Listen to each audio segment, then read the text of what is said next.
Usap-usapan ngayon sa industriya ang umano'y lihim na pakikipagpulong ng isang prize talent ng K-Network sa Another Network. Marami umano ang nakapansin at nakakita sa naturang artista ng personal itong magtungo sa nasabing network. Dahilan para umugang samot-saring espekulasyon tungkol sa posibleng malaking pagbabago sa kanyang karir. Ayon sa source ng isang entertainment portal, mismo ang prize talent umano ang nag-alok ng kanyang serbisyo sa mga opisyal ng Another Network. Dahil dito, marami ang naniniwalang seryoso ang kanyang intensyon na magkaroon ng proyekto sa ibang bakuran. Sa katunayan, sino nga ba naman ang tatanggi kung isang malaking bituin na mismo ang kusang lumalapit para makatrabaho sila?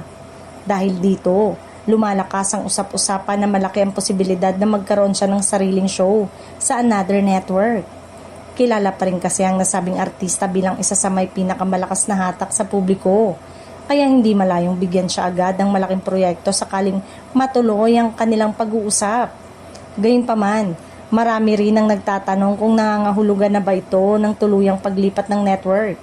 Hindi maikakaila na ang kanyang mother studio ang isa sa mga naging sandigan niya noong hindi pa siya ganap na malaking pangalan sa industriya.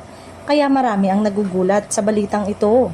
Ayon sa mga insider, natural lamang na masakta ng ilang executive ng K-Network sa hindi inaasahang hakbang na ito, ngunit may ilan ding nagsasabing praktika lamang ang ginawa ng prize talent, lalo't matagal na rin siyang naging tapat sa kanyang mother studio at marahil ay nais lamang niyang tiyakin ang kanyang kinabukasan sa industriya.